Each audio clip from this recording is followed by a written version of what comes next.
is huge and monumentous, right? And so somebody correct me on how I said that word, but momentous. Thank you, momentous. And so Fewer. I think that's huge. And so that scene I think was incredibly powerful, and I thought very well done.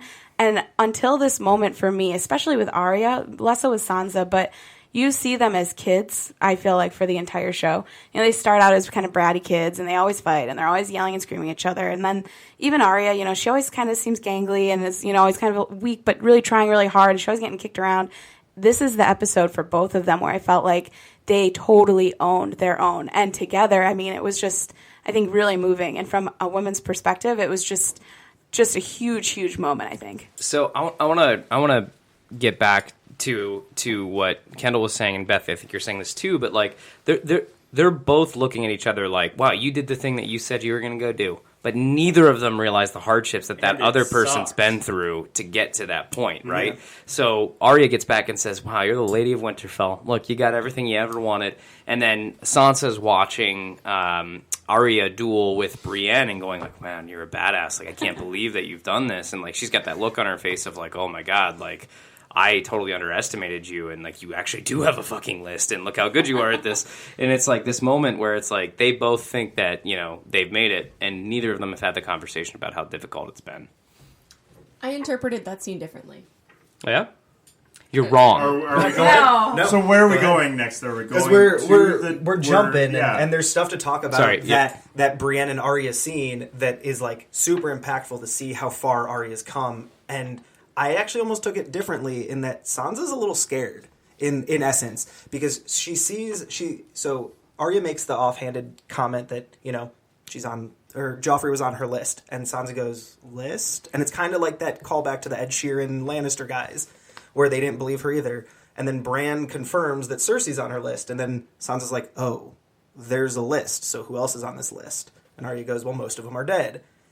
And then she sees Arya fight and kind of spar with Brienne, and I think I think she realizes that Arya has kind of learned these skills and is a whole lot scarier than the little girl who started the food fight during that first episode when Robert and Cersei got to Winterfell.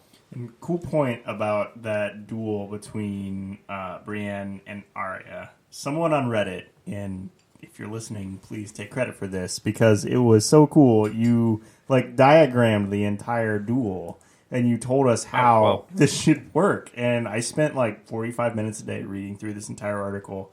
Like, it was a diagram of the fighting styles, and like Arya was on top all the time, which is cool because Brienne is arguably, maybe outside of the Hound and Jaime, one of the finest fighters in the entire Seven Kingdoms. And Arya is coming in here and just like having a good time doing what she's doing. And I feel as if had the upper hand the entire time. Arya is beating the best fighter in the Seven Kingdoms without trying. Yeah, I took it a little bit like Brienne was kind of feeling her out. Like, no way you could hang with me, right? And then she gets her twice, and then all of a sudden Brienne brings it and kicks her right in the She's sternum. raising the knob the whole time. She's like, oh, okay, all right. Well, Does okay, exactly what she told Pod not to do. Right. Right. Well, yeah, but I mean, you can understand how like an obvious long-term swordsman would feel about fighting a little girl or somebody that she always felt like was a little girl. Like the last time they saw each other, she didn't have a lot of this training, but god damn it, was that a good scene to see Arya full effect, because I think moving forward, we don't even know what she's capable of. We've just seen a couple of small instances. We haven't seen her actually sword duel with somebody. I agree, and there were a couple cool tie-ins, so I don't know if anyone else noticed this. Her look was very Ned Stark.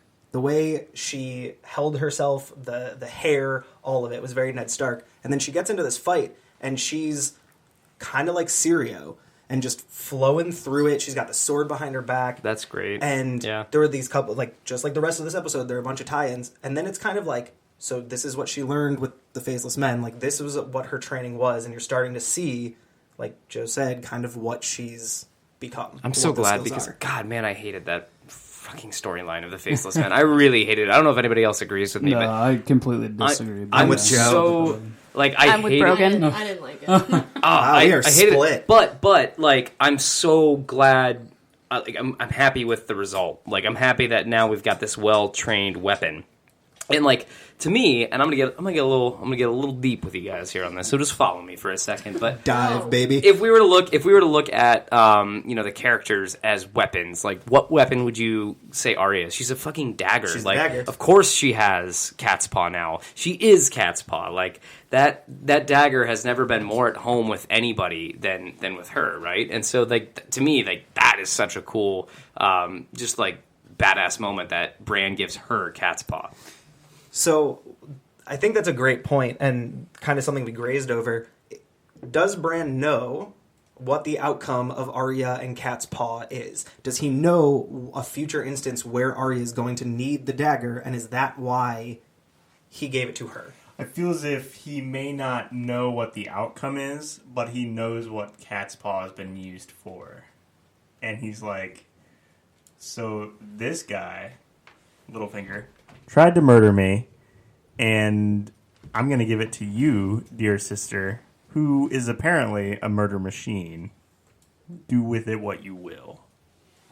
Yeah, I wanna believe that like he's got some insight and that he maybe even knows that she's gonna kill Littlefinger with this. Do we want to like make a prediction? Let's just go with a fucking prediction. I'm like, fine with that. I think she's gonna murder Littlefinger. I think somehow she will find out that Littlefinger is solely responsible for the death of her father, and we know that Arya has no fucking patience or like no tolerance for anything that is a slight against her family, and that would be more than enough for her. We've seen her kill a lot more people for a lot less. So. Yeah, even in this episode, there's a lot of tension between her and Littlefinger. Like every time, even when the first time it's mentioned that he's there, she's like, "Why would he even be here? That's weird," you know. And you see her give him that look after she fights Brienne, and if you're Littlefinger, you're shitting yourself, just like all those Lannister soldiers. Telling you, ice is cracking underneath his feet. Yep. Yeah, he doesn't have long on this show, I don't think. I don't think Littlefinger makes it out of this season, personally. What do you guys think? Well, the one thing I found interesting in this episode that I hadn't really tied together previous is like the Knights of the Vale and the way that Sansa had said, well, yeah, he's the leader of the Knights of the Vale. It's like, well, we still said, and we brought this up before, is he really the leader of the Knights of the Vale? Because at this point, they have nowhere else to go but to follow Sansa, I would think, into war or battle in the north, or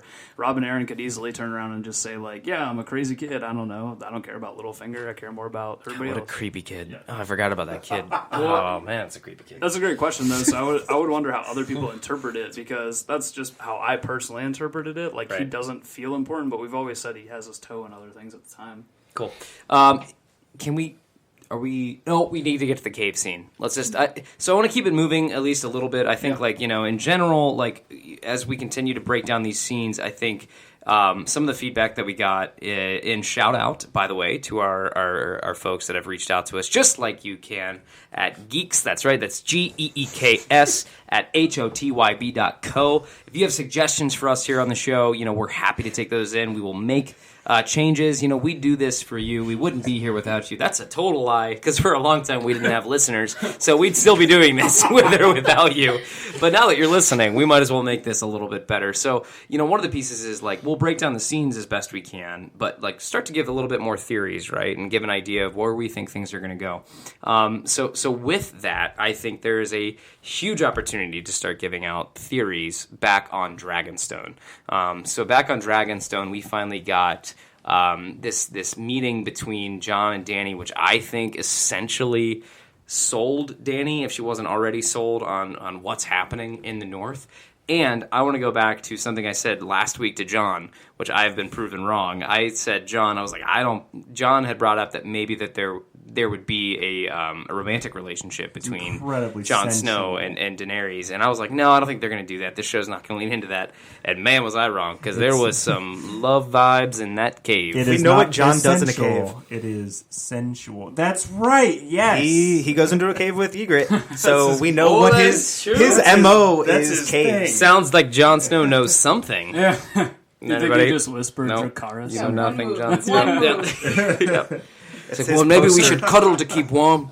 Okay. Are you cold? So, okay, let's get into that scene a little bit. So ultimately, we finally see the stockpile of dragonglass. We finally see the potential that Jon has found to craft weapons to defeat the White Walkers, and it looks endless. Essentially, all the dragon glass we could ever need. It's all they could ever need. It's right there. And when Daenerys sees it, like right when she walks in, you get this look on her face. Again, season 7 is for the actors. Like you get this look on Daenerys' face where she's like, "Oh my god, I can't believe this has been here the whole time." And this was something I was willing to just say, "Yeah, whatever, crazy guy. Like just take the dragon glass." Now that she sees it, she realizes, okay, this is glass that is formed from the dragons that are the ancestors of my dragons, and like this is like a moment where she's, I think, really realizing the connection that her family has with this piece of land, and like this is a big moment for her. And then like a little bit further into the cave, we see these cave drawings, and like, man, was that I don't even know where to begin on this, but those cave drawings were convenient, yeah, and yeah, exactly, but also very good because. And my wife Renee, who will my wife, who will probably be here one of these myself. days. She pointed out to me, it's like from the cold open to the entire series. Yep. The first drawing you saw was how they arranged the corpses, and sure, it's convenient that all of a sudden Jon Snow is finding these drawings, but man. It's a great tie-in. Yeah, the bodies are like in the shape of those things spiral that we've seen so yeah.